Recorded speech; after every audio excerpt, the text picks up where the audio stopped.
Hello friends, आज हम लोग पढ़ेंगे क्लास 10th का chapter 12 area related to circles. अब इससे पहले जो हमने चैप्टर पढ़ा था उसका नाम था गाइस सर्कल्स, वो चैप्टर 10 था। और जो चैप्टर 11th बचा हुआ है वो हम इसके बाद अपलोड करेंगे। पहले हम सर्कल्स वो चैप्टर 10 पढ़ लिया, अब उसके बाद हम ये चैप्टर पढ़ेंगे। क्योंकि गाइज हम ऐसा क्यों कर रहे हैं अब आपको मैं बता देता हूँ। क्योंकि देखिए, सबसे पहले आपने सर्कल्स पढ़ा, सर्कल पढ़ने के बाद अब अगर आप एरिया रिलेटेड टू सर्कल पढ़ लोगे, मैं ये नहीं कह रहा ये दोनों जॉइंट है, लेकिन कुछ कुछ ये है कि ये दोनों इंटरलिंक्ड है। अब इंटरलिंक्ड कैसे हैं? क्योंकि देखिए, ये भी सर्कल से रिलेटेड है, ये भी सर्कल से रिलेटेड है। ये सर्कल की थ्योरी थी। सर्कल की थ्योरी का मेन मतलब है कि सर्कल के बारे में छोटी छोटी चीजें जानी। अब हम सर्कल के एरियाज के बारे में कुछ कुछ चीजें छोटी छोटी जो भी होती हैं वो सब सीख लेंगे। तो ये कंप्लीट आपका जो सर्कल्स है वो क्लास 10th के हिसाब से बहुत मजबूत हो जाएगा। तो इसलिए हम ये चैप्टर पढ़ रहे हैं। तो बिना किसी देरी के शुरू करते हैं। देखिए, सबसे पहले ना यहाँ पर हम समझेंगे सर्कल होता क्या है। एक ये सर्कल बना हुआ है, आप ध्यान से समझना। ये मैंने आपको पहले भी समझाया था। ये सर्कल का सेंटर होता है, ये आप सबको पहले से ही पता होगा। आपको ये पता है क्या, सर्कल एक 2D शेप होता है। 2D शेप का मतलब है 2 डायमेंशनल शेप है सर्कल एक। सर्कल एक 2 डायमेंशनल शेप का मतलब है कि ये ना सिर्फ पेपर पे, व्हाइट बोर्ड पे या सिर्फ हमारी कॉपियों में बनाया जा सकता है, ये रियल लाइफ में एग्जिस्ट नहीं करता। अब आप सोचोगे नहीं यार ये तो करता है, ये जो पढ़ाया जा रहा है हमको ये गलत पढ़ाया जा रहा है। तो मैं आपको एक छोटा सा बेसिक एग्जांपल देता हूँ, वो देखते हैं। सबसे पहले हम ये, जैसे कि मेरे पास ये मेरा कड़ा हो गया, ये देखिए ये मेरा कड़ा है। अब इसको गाइज अगर आप देखेंगे ध्यान से तो मैंने इसको यहाँ रख दिया, आप कहोगे ये एक सर्कल है। क्या है? ये एक सर्कल है। लेकिन अगर हम ध्यान से देखें तो ये गाइज एक सिलेंडर है। अब सिलेंडर कैसे हो गया? ये देखिए, इसकी ना एक हाइट भी है, इसकी ये हाइट है, इसके दो बेस हैं, एक बेस ये रहा और एक बेस ये रहा। अगर आप इसको ध्यान से देखेंगे तो ये एक सिलेंडर है, ये सर्कल नहीं है। तो इसका मतलब जो भी हमारी रियल लाइफ में चीजें एग्जिस्ट कर रही हैं वो कोई भी चीज सर्कल नहीं होती, वो असल में क्या होती है, एक सिलेंडर होती है। अब एक बच्चा बोलता है नहीं सर सिलेंडर नहीं होती है, ये सर्कल ही होते हैं। जैसे कि हमने एक धागा लिया और धागे को गोल करके ऐसे करके रख दिया, ये धागा हमने रख दिया समझ लीजिए।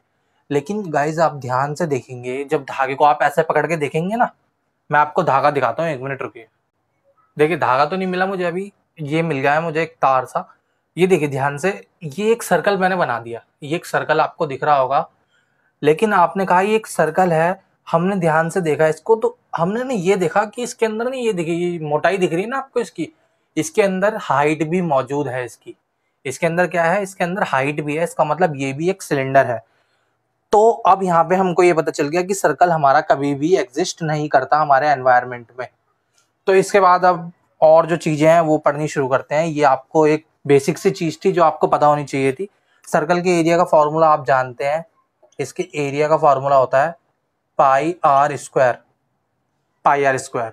अब यहाँ पे पाई आर स्क्वायर का पाई का मतलब क्या होता है? 22/7 भी हो सकता है और 3.14 भी हो सकता है। ये क्वेश्चन की रिक्वायरमेंट के हिसाब से हम जो भी डालें। एरिया क्या होता है? एरिया होता है इसके अंदर वाला पार्ट, ये जो अंदर वाला पार्ट है ये कहलाता है सर्कल का एरिया। अब इसकी जो सरकमफ्रेंस होती है वो क्या होती है? जो ये पार्ट है ना इसका, ये जो लाइन जा रही है बाहर वाला पार्ट, ये कहलाती है इसकी सरकमफ्रेंस। क्या कहलाती है? सरकमफ्रेंस। मेरे साथ आप भी बोलते रहा कीजिए ताकि ना आपको ऐसा लगे कि वीडियो ज्यादा लेंथी नहीं है, आपको मजा भी आएगा ऐसे पढ़ोगे तो साथ के साथ बोलते हुए। नहीं तो आपको ऐसा लगने लग जाता है यार बहुत लंबी वीडियो देख रहे हैं, मजा नहीं आ रहा हमको। तो इसलिए मैं आपको सजेस्ट करूंगा आप ना साथ के साथ बोलते रहे करो। सरकमफ्रेंस ऑफ सर्कल क्या होता है आप बताइए? हाँ आपने एकदम सही बोला, सरकमफ्रेंस ऑफ सर्कल क्या होता है? 2πr। सरकमफ्रेंस ऑफ सर्कल क्या हो गया हमारे पास? 2πr। ये बेसिक से दो फॉर्मूले हैं जो आपको याद रखने कंपलसरी है इस चैप्टर को पढ़ने के लिए। और चीजें जो है वो देखते हैं। अब हमने एक सर्कल बना लिया, ये इसको सेंटर ओ मान लिया हमने, और ये दोनों रेडियस है हमारे पास। ये दोनों क्या हो गई हमारे पास? रेडियस हो गई। तो ये सर्कल ना अब आप देखोगे तो 2 भाग में बट चुका है। एक भाग हो गया ये अंदर वाला भाग, और दूसरा जो पार्ट है वो ये हो गया बाहर वाला पार्ट। कौन सा पार्ट हो गया? ये दूसरा हो गया ये बाहर वाला। तो अब इन दोनों को क्या कहते हैं ये देख लेते हैं। देखिए जो रेडियस से बना है, रेडियस यहाँ से लेके यहाँ तक जुड़ी और रेडियस यहाँ से लेके यहाँ तक जुड़ी, तो इन्होंने रेडियस ने मिलके क्या बनाया, एक सेक्टर बनाया। क्या बनाया, सेक्टर।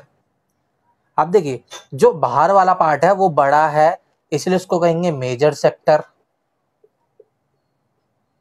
और अंदर वाला पार्ट देखिए छोटा है, इस सर्कल में अंदर वाला छोटा है, तो इसलिए इसको कहेंगे माइनर सेक्टर।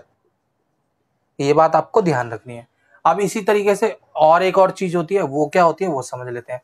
माइनर सेक्टर और मेजर सेक्टर आपको समझ में आ गया होगा कि क्या होता है। आप एक बार समझते हैं और दूसरी चीजें क्या होती है।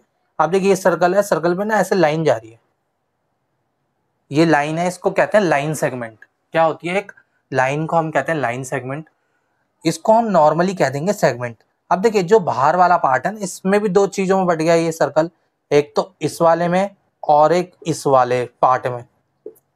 तो ये जो बाहर वाला पार्ट है, बड़ा वाला पार्ट है, इसको कहेंगे मेजर सेगमेंट, और जो अंदर वाला पार्ट है इसको कहेंगे माइनर सेगमेंट। मेजर सेगमेंट और माइनर सेगमेंट, ये दो चीजें आपको याद रखनी थी।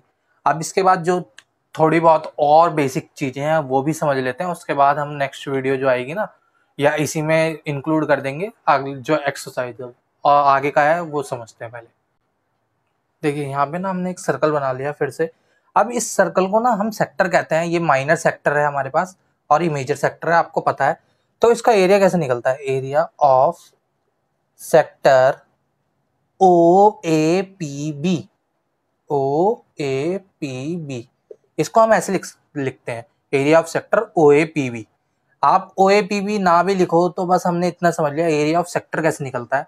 आप ध्यान से देखिएगा, जब हमारे पास पूरा एरिया की बात हो रही है, इसलिए एरिया क्या होता है सर्कल का, एरिया होता है पाई आर स्क्वायर।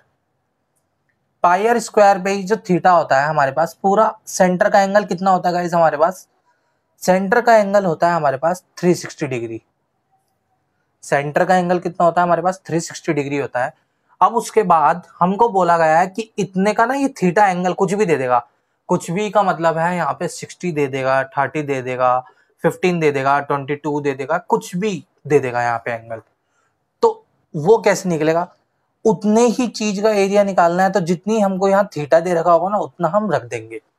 मैं फिर से आपको समझाता हूँ मैं क्या समझा रहा हूँ। हमको क्या करता है, यहाँ पर ना एक सर्कल दे देगा जो ऐसे यहाँ सेक्टर बना रहा होगा, यहाँ पे एंगल हमको कुछ भी दे दिया 60 डिग्री। हमको कहा कि ये 60 डिग्री है तो इस पूरे का एरिया फाइंड करो। तो हम एरिया कैसे फाइंड करते हैं, हमने कहा कि जो हमारा एरिया ऑफ सेक्टर होता है, मतलब एरिया ऑफ सर्कल जो होता है वो पूरा होता है पाई आर स्क्वायर। कब होता है, जब हमारे पास पूरा सर्कल होता है 360 डिग्री का। पूरा सर्कल जब होता है हमारे पास 360 डिग्री का, और हमको एरिया कितने का निकालना है, 60 डिग्री का, तो इंटू में 60। ये आपको मैं समझाने के लिए बता रहा हूँ, आप फॉर्मूला चाहो तो याद कर सकते हो, लेकिन ना याद करने से आप हो सकता है भूल जाओ, इसलिए मैं आपको समझाने की कोशिश कर रहा हूँ। क्या समझा रहा हूँ मैं, कि एरिया ऑफ सर्कल रख दिया, उसके बाद एरिया ऑफ सर्कल कब होता है हमारे पास, जब हमारे पास टोटल एंगल होता है 360 डिग्री का। क्योंकि एरिया ऑफ सर्कल का मतलब होता है पूरा सर्कल, तो पूरा सर्कल का मतलब जब हमारे पास एंगल होगा 360 डिग्री, और उसके बाद हमसे बोला गया 60 डिग्री पे कितना हमारा एरिया होगा, तो इनटू में वो थीटा रख देंगे। बहुत आसान सा है, मुझे उम्मीद है आपको आ गया होगा। अगर आपको नहीं आया तो इस वीडियो को रिवाइज कीजिए, एक बार दोबारा से देखिए, आपको आ जाएगा। अब इसका नेक्स्ट पार्ट जो है वो देखते हैं, उसमें क्या है।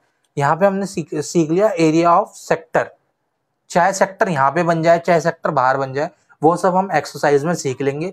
अभी बस आपको ध्यान रखना है एरिया ऑफ सेक्टर होता है pi r square upon 360 into में theta.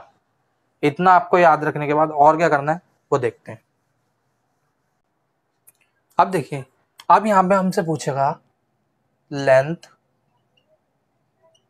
Of arc. Length of arc क्या होता है, सबसे पहले समझते हैं लेंथ ऑफ आर्क क्या होता है। लेंथ ऑफ आर्क का मतलब है इस रेडियस ने यहाँ पर टच किया, इस सर्कल को इस रेडियस ने यहाँ पर टच किया, तो ये जो ये वाली लाइन है ना ए पी बी, जिसको कह सकते हैं ए पी बी, और इसके ऊपर ऐसे साइन लगा होता है, तो ये लेंथ ऑफ आर्क बन गया। तो हमसे बोला गया है ये जो लेंथ है इस आर्क की कितनी लेंथ है ये बतानी है हमको। ये कैसे बनेगा इसको भी समझते हैं। देखिए इस बार ना सर्कल से हमको काम नहीं है, इस बार उसके सरकमफ्रेंस से काम है। मैं आपको फिर समझाता हूँ। इस बार देखिए सर्कल से काम है, कुछ काम नहीं है हमको, क्योंकि अंदर की तो कोई चीज पूछ ही नहीं रहा हमको। तो ये जो लाइन आ रही है सरकमफ्रेंस है, सरकमफ्रेंस का काम पूछ रहा है। तो सबसे पहले हम देखेंगे हमारे पास सरकमफ्रेंस कितनी होती है, सर्कल की होती है 2πr। सर्कल की सरकमफ्रेंस क्या होती है 2πr। और वो कब होती है, जब हमारे पास पूरा जो थीटा होता है, यहाँ पे एंगल होता है 360 डिग्री का, क्योंकि सर्कल के सेंटर पे 360 होता है ना, जो सर्कल का जो सम होता है एंगल्स का वो 360 डिग्री होता है। तो हमने अपॉन में रख दिया 360 डिग्री। उसके बाद यहाँ पर हमने और क्या किया, हमको बोला है कि इतने एंगल पे, मतलब एंगल यहाँ पे हमको कुछ दे देगा, एंगल यहाँ पर कुछ दे देगा पहले वाले की तरह। एंगल देने के बाद बोलेगा इतने एंगल पे लेंथ ऑफ आर्क कितनी होगी, तो एंगल जो दिया हो वो इनटू में रख देंगे। बस यही हमारे दो फॉर्मूले थे। तो यहाँ पर हमने क्या किया वो एक बार फिर समझते हैं। हमने कहा कि सरकमफ्रेंस ऑफ सर्कल कितनी होती है 2πr। 2πr कब होती है, जब पूरा सर्कल बना होता है 360 डिग्री का। 360 डिग्री का जब हमारे पास पूरा सर्कल होता है। लेकिन इन्होंने कहा कुछ भाग की लेंथ निकालनी है। कितने भाग की, इतने भाग की लेंथ निकालनी है। तो इतने भाग की लेंथ के लिए क्या होगा, थीटा इन्होंने पहले से खुद क्वेश्चन में गिवन कर रखा होगा, आपको ज्यादा सोचने की जरूरत नहीं है, बस आपको फॉर्मूले में पुट करना होगा। हमने थीटा की वैल्यू यहाँ पुट कर दी और हमारा आंसर आ जाएगा। तो एक ये फॉर्मूला हो गया। बस यहाँ पर ना आपको यही कुछ फॉर्मूले थे जो आपको समझने थे। मैं एक बार ना आपको सम अप करके यहाँ पे लिख देता हूँ ताकि आपको पता रहे। हमने यहाँ पर 4 फॉर्मूले पढ़े, तो वो चारों में लिख देता हूँ आपको ताकि आपको पता रहे हमने इंट्रोडक्शन में पढ़ा क्या है। एरिया का फॉर्मूला होता है πr², ये आपको पता होगा। सरकमफ्रेंस होता है 2πr, ये भी पता होगा। एरिया ऑफ सेक्टर कैसे निकलता है, सेक्टर का मतलब होता है रेडियस से। मैं आपको डायग्राम बना के थोड़ा सा बता देता हूँ एक बार। ऐसे जा रहा है, एरिया ऑफ सेक्टर मतलब पूरा यहाँ का एरिया निकालना है और यहाँ पे आपको एंगल गिवन होगा। तो हमने पढ़ा था पूरे का एरिया, देखिए एरिया लिखा है इसलिए एरिया का फॉर्मूला लिखेंगे आप πr²। πr² कब होता है, जब हमारे पास पूरा सर्कल होता है। पूरा सर्कल का एंगल कितना होता है हमारे पास 360 डिग्री। और ये जितने एंगल का पूछे हैं एरिया, उतना थीटा यहाँ पुट कर देंगे। अब अगले में कहा है लेंथ ऑफ आर्क। लेंथ का मतलब है ये लेंथ निकालनी है, ये वाली लेंथ है ना। ये वाली लेंथ कैसे निकलती है, लेंथ का सीधा संबंध होता है सरकमफ्रेंस से। इन दोनों को आपस में रिलेशन है और इन दोनों का आपस में रिलेशन है, ये आपको ध्यान रखना है। एरिया और यहाँ एरिया आ गया, सरकमफ्रेंस का मतलब भी लेंथ ही होता है। तो लेंथ कब होती है 2πr। 2πr कब होती है, जब हम पे 360 एंगल होता है सर्कल का, क्योंकि पूरा सर्कल 360 डिग्री का होता है ना। और जितना एंगल हमसे पूछे कि इतने की लेंथ ऑफ आर्क निकालो तो इतना। तो ये था सम अप पूरे का, मतलब जो हमने अभी इंट्रोडक्शन की वीडियो पढ़ी इसका पूरा सम अप ये है। और ये पूरा चैप्टर जो एरिया रिलेटेड टू सर्कल है पूरा का पूरा इसी पर बेस्ड है। तो मैं उम्मीद करता हूँ आपको ये वीडियो पसंद आई होगी। और अगर गाइज आपको ये वीडियो पसंद आई तो वीडियो को लाइक कीजिए और चैनल को सब्सक्राइब करना ना भूलें। और गाइज मैं आपको फिर से कह रहा हूँ, अगर आपको ये अभी भी समझ में नहीं आया है तो वीडियो फिर से रिवाइज कीजिए। और अगर जब भी ना आया ना, तो मेरी जो अगली एक्सरसाइज में डालूंगा ना इन सब की, ये जहाँ फॉर्मूले यूज होंगे वो आप देख लेना, वहां से आपको 100% समझ में आ जाएगा। कोई ऐसी दिक्कत नहीं है और ये फ्री के नंबर देने वाला चैप्टर है। आप सोचिए, ये 4 फॉर्मूले हमने याद किए और चारों के बदले अगर हमको एग्जाम में 3 मार्क्स या 4 मार्क्स भी मिल जाते हैं तो बहुत तो है। और क्या करना है, 4 फॉर्मूले याद करें और आसानी से हमको मार्क्स मिल जाएंगे। तो इसलिए गाइज ये चैप्टर हम अच्छे से पढ़ेंगे। तो थैंक्स फॉर वॉचिंग।